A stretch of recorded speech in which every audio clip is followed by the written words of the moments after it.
Yo, what up, everybody? My name is Drake Demore from the Win City Sports Podcast, and this episode of Cedric Ben's Combat Quarter is brought to you by the Win City Sports Podcast. Check us out on Spotify, iTunes, and anywhere podcasts are found, on Twitter, Facebook, Instagram, or directly on wincitysports.com. Smell you later. What up, what up, what up? Welcome back to Cedric's Combat Corner number 24. I am your host, Cedric Ben. And today on the Triple C's podcast will be my official prediction for the big rematch this weekend. Andy the Destroyer Ruiz versus Anthony Joshua. And I guess Anthony Joshua doesn't have a nickname, they just call him AJ. So that's the big rematch this weekend. I'm going to start off by giving just a quick brief summary of the first fight. And then I'm going to give three specific reasons why I believe Ruiz is going to come up with the upset once again. And then we will finish off with the BTF boxing training focus of the week. And today's training focus will be throwing power punches, being comfortable throwing power punches from different distances, whether you're at long distance or at close range or at mid range. So that'll be focus for the boxing training focus of the week. All right, here we go. So I'm officially going with Andy Ruiz for the upset again. I think it's gonna be a close fight through the 8th round. I believe through the 8th round, Ruiz, his team, his coaches are gonna remind him that it's gonna be tough winning a split decision or any type of decision against Anthony Joshua, who's still the favorite in this, even though he lost the first one. He's still the favorite. And so I think Ruiz will have that sense of urgency and realize he'll have to take him out and start to put more pressure on him.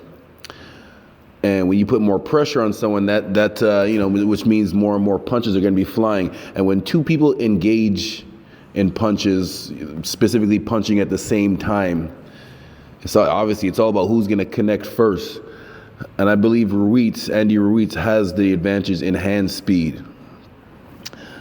Now, specifically, here are the three main things that I think is going to happen.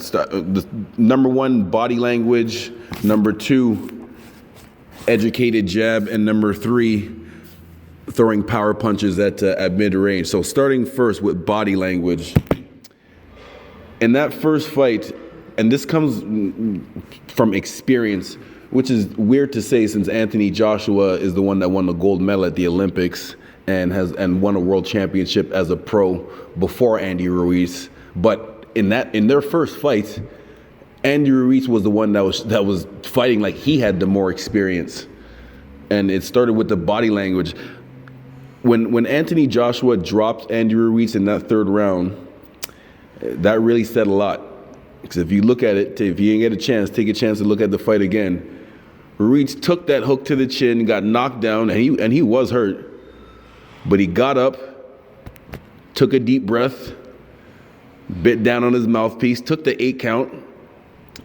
And it was actually funny because you can hear the commentator. People were so confident that AJ was just going to run over this guy.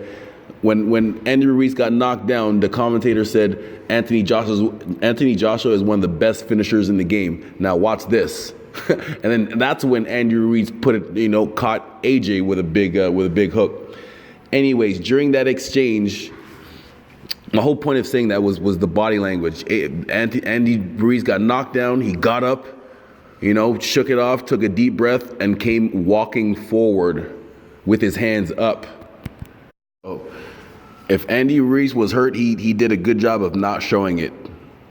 Now, anyone who's ever boxed before, well, specifically if you have a good boxing coach, they'll tell you if you're competing too.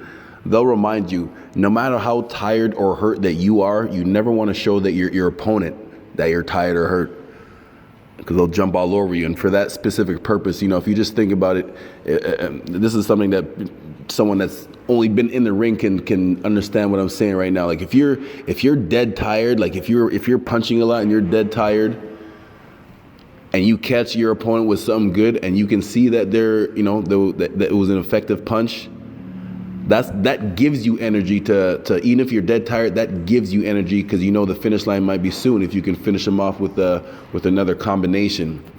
That's the reason why you don't want to show that you're hurt or tired if it ever does happen. Now, coming back to Anthony Joshua, he did not do a good job of trying to hide it, that he was hurt. You know, I hear a lot of people trying to say after that first fight that it was an early stoppage because when the ref asked him if he wanted to continue, he actually did say yes. You can see his mouth saying yes, but his body language was saying, hell no, we ain't ready yet. You know, when the ref was talking to him, he had his hands on the ropes like he was just chilling. Like he did not show any signs that he was ready to start competing again. Even when the ref told him to walk forward, I think he might have took 1 or 2 steps forward, and then he took another 2 steps back to put his hands back on the ropes. And then he did that classic, you know, when the referee stops the fight, then he's like, oh, what happened? But even with that being said, Anthony Joshua didn't really argue too much after the referee stopped the fight. So again, that body language showed that showed me that he was not ready to continue. Usually, sometimes if a fighter thinks that the ref stopped it early, they'll be going crazy, jumping up and down, yelling at the referee and asking them why they stopped it early. You know, AJ, he was smiling afterwards, giving Andy a hug, taking pictures. So I don't know, man. I don't know. The body language wasn't really showing that he was ready to keep going. So that one advantage goes to Andy Ruiz. Number 2, an educated jab. I really do not believe, and again, this is crazy to say because Anthony Joshua has a gold medal at the Olympics. And I'm not discrediting a gold medal. You won a gold medal, you're a medalist. Same thing like Deontay Wilder. People could talk, a lot of shit about his boxing skills, but he was good enough to win a bronze medal at the Olympics. And that his advantage was the power. And I think for Anthony Joshua, he was able to get through a lot of his flaws because of his power. Because again, I don't believe Anthony Joshua has an educated jab. If you're not, it's kind of hard to explain without actually demonstrating it, but just an educated jab just basically means, you know how to throw it, you place it properly, and it's actually being effective. A lot of people throw it, but it's not, just randomly. It's not really effective. Andy Ruiz was walking forward the whole time, catching and slipping Anthony Joshua's jab. Anthony Joshua, sometimes he throw a weak jab to the body, which is very dangerous. That's why Andy would just walk through it and counter. If you're gonna throw a jab to the body, it has to be a power jab to the body, like the way Mayweather or Andre Ward would throw it. Or Ward said he got it from Mayweather, so you can study him. Floyd called it a stab jab. If someone's coming forward at you, you make it look like you're coming up top with that jab, and in the last second, bend down, like lunge down, and you got to really step forward with that front foot, not just stick your arm out there. You got to step forward, push off your back leg, and step hard with that front foot, and keep that right hand by your chin in case something comes flying back at you and you're not fast enough to get out of the way. And that's actually one of the main reasons why I'm picking Ruiz in this for the upset again, because Anthony Joshua, definitely the taller person, definitely has the longer reach, but I do not believe he has a good enough jab. Again, the specific boxing term is I don't believe he has an educated enough jab to keep Ruiz off of him. He has an elementary school jab, not a college degree jab. Yeah. And the third reason I'm picking Andy Ruiz in this for the upset in the rematch is power punching at mid-range. Anthony Joshua, for all the success that he's had as a pro, all the knockouts that he's had have been mostly at mid-range. And I got to give a shout out to Ness from the Boxing Voice. Yeah, he's the one that brought this up. I didn't even think about it until he brought it up, and it's a very good point, very good observation. Anthony Joshua, for all the knockouts that he's had, if you look at the Klitschko one, Dylan White, and even Andy Ruiz, They were all from like uppercuts or hooks. All from uppercuts and hooks, which is at mid-range, not long distance like Wilder with that one right hand, that long 1-2. All of AJ's power, when he damages his opponent, has been from mid-range. So if you're a taller person and you mainly can only hurt guys from that mid-range, then that takes away from your advantage as a tall person, which means you got to get closer to your opponent, which means you're going to be standing right in front of Andy Ruiz if you want to hurt him.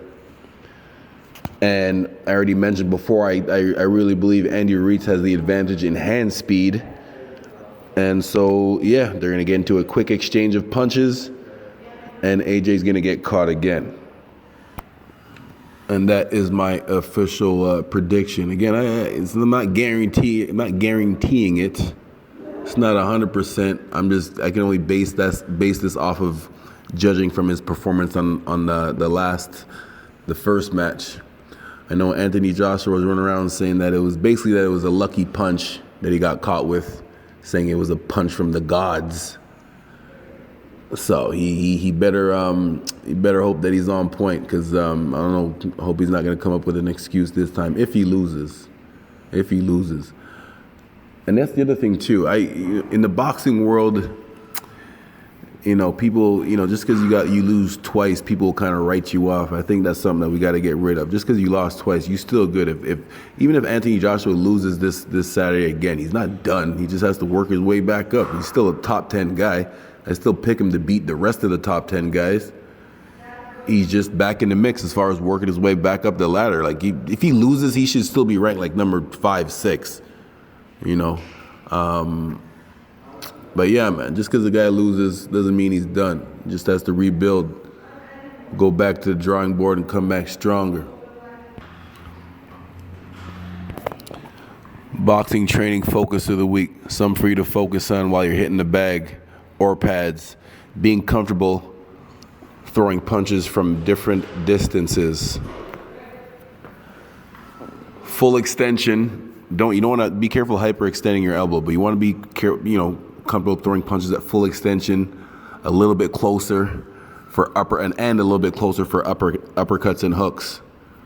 Don't just get used to punching at one distance. And the other thing is trying to visualize sometimes facing someone that is taller than you with a longer reach, which means you can't just stand in front of the bag. Like you shouldn't be able to just stand in front of the bag in your boxing stance and just touch the bag by extending your arm out. Not all the time. That's, if you're visualizing facing someone that's the same height as you or a little bit shorter, yes, you can do that. But if you're visualizing facing someone that's taller than you, than a longer reach, you shouldn't be standing at a range where you can just touch the bag by extending your arm out. You should take like a step back, maybe not a whole foot, but half a foot back, so that in order for you to reach that bag with your jab, you have to push off your back leg and step with that front foot.